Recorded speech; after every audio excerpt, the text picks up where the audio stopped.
Good evening, everyone. This is Captain Endo One. I am the Dark Star Strategist. How are we doing this evening? I am looking at going over a brief discussion over how to set up your ships and how to get your base set up for a territory capture defense. So now tonight we have to defend our Parturi spaces, which are Parturi Alpha and Parturia Beta. So most of you are going to want to relocate into that system as long as we can fit people in. Because what will happen is we need ships to be in that system constantly. That's how we rack up points. It's better to have them on the capture nodes because that will give us more points. But the idea is having your base there will make you able to get the maximum ships there. One thing you may notice is you can't view the system from outside it. So you may think, how do I move my base into that system? Well, it's actually pretty simple. It's very simple, similar to Dark Space, which when you reach the level 38, you'll understand that a little better. You have to send a ship there in advance. So I'm going to go ahead and send my ship into Parturi Alpha to move my base, just to demonstrate this concept and so everyone understands it. Now, the beautiful thing about this is the warp ranges in here are very small. It's like 5, so you can send a realtor from alpha to beta and anything of the sort. But that's just one of the features there. So now you can see inside the system just fine and open. I'm not going to park myself next to Lux. I want to be on the opposite side of the system, kind of. You find a spot, relocate your base, and there you go. So now I'm in the system. My base is there, and I can recall my Enterprise to take the position in that base. Now, the next thing about this is knowing how to capture or retain a territory. Now, this centers around capture nodes, some of which are here in the Alpha system. There are 8, I believe. 10. And I think there's 20 up in beta. So, getting on the capture nodes will increase the rate at which we take over the system. So you want to try to occupy capture nodes at all time. Now, crewing for this event is fairly straightforward. The problem is you run out of officers if you're trying to crew all your ships, and you want to use all your ships for this. So I'm going to give you some of what I'm using just to give you an example. Now, my Enterprise, of course, is my strongest ship. So I'm going to give it the strongest crew as well. So what I'm going to do with the Enterprise is I actually don't have all of the crew set up yet. I want to move Nero down here and move my 5 of 10 into my bridge as captain because she gives mitigation. That's my strongest lineup. Now, for those of you who are not using an Enterprise, you will want to actually have Spock in that lineup. So instead of what I have here, you would do Kirk as the captain, and then Spock as your first officer in comm. That's usually the best morale lineup. But that is redundant for an Enterprise, so instead I run 5 of 10 and make her the captain and increase the mitigation on the shield regeneration. My second strongest ship here, the one I'm actually going to use on the offense, is my Burrell. My Burrell I use specifically Yuki, Admiral Marcus, and Decius. The reason for this, it adds damage every time I get hit, and it has disrupting field, which brings their shield health down very quickly.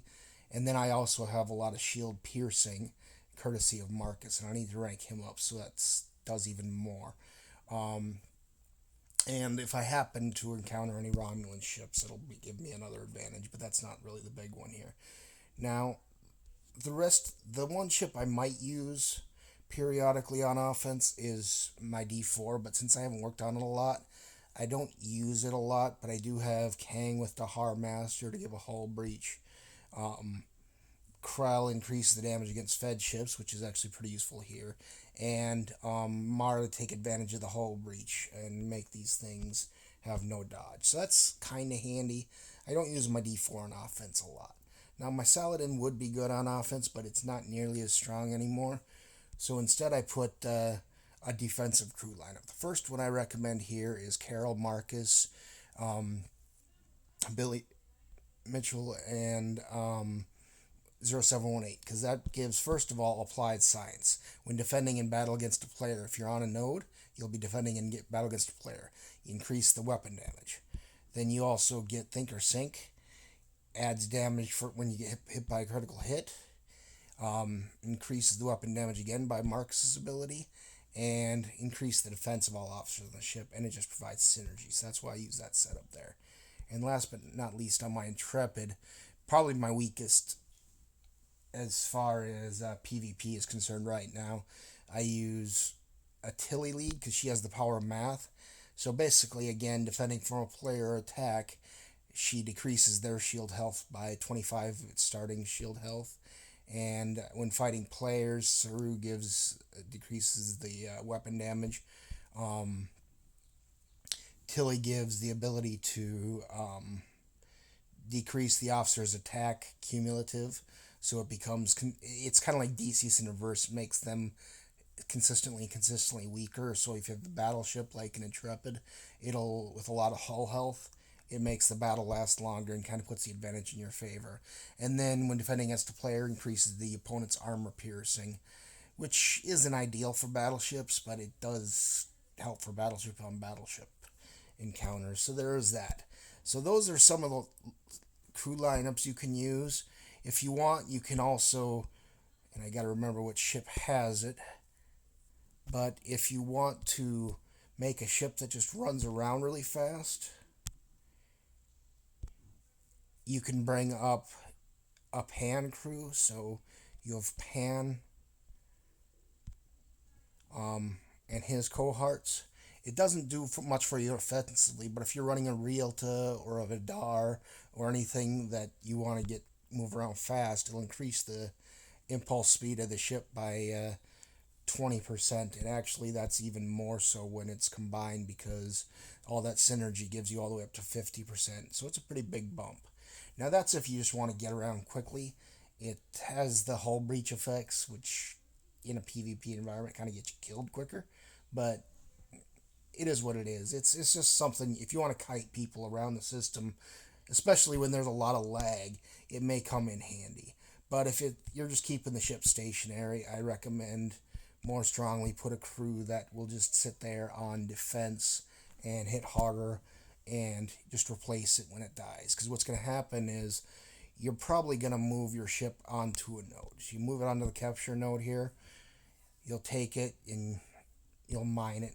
Go ahead and reset the nodes right before the battle, just in case. We want to make sure we start accumulating points right off the bat. But you'll go ahead, you'll capture the node as if it was a mine. You'll occupy it. That'll give you an additional 3 points per minute. Now, that's why we have the capture nodes. So they're going to try to destroy you off these nodes and stop us from gaining those points. But that's how that works. You want to make sure you take the capture nodes. Doesn't matter what ship you use, they're probably going to get destroyed anyway. But if you see one get opened, try to replace the ship that was on it as quickly as possible, so we can make sure that every time it increments, which is at the minute mark, and this will be a 30-minute fight because it's a tier 1 system. We want to make sure that we get as many points as we can, especially in the last 10 minutes where we get triple the score, and that should, if we got a good head start already, that should seal the deal as long as we can stick to it. So that's really all you need to know about the territory capture. The idea is be ready to lose ships. That's going to happen. Don't get upset. People are going to try out destroy you. Some of them that aren't normally at war with us. It's a PvP event, and people who want it, they're going to want to take it from us. So we can either A, fight for it, or abandon it. I'm going to fight for it. Now, the beautiful thing here is there's a limit to who can actually take these types of systems. Because if I look at this, for instance, if I want to take Sao's system, even though it's a 1-star system, the one nice thing about this, the way this is set up, I can't join a takeover right now, or even when it's on the takeover, because it's not connected to any of my alliance territory. So that will take a lot of our enemies, which right now Rule is the main one, off the table. It shouldn't be able to take this system from us. So if someone tries to take the system from us, it's pretty much got to be who's, I'm not worried about trying to take it, or I don't think feds can take it. Really, the only thing that could take it is maybe SAO, but I don't know. Actually, they can't because we can't take theirs. But yeah, it's really just OO and feds or some alliance that doesn't have any territory yet. So that's what we have to fight against tonight. Um, the idea is get here early, do your best. I'm gonna be on voice chat with some of our allies to keep them apprised and keep me apprised of what they're doing, and that's all about it. Um, so we'll look forward to the good fight tonight, and we'll see you then.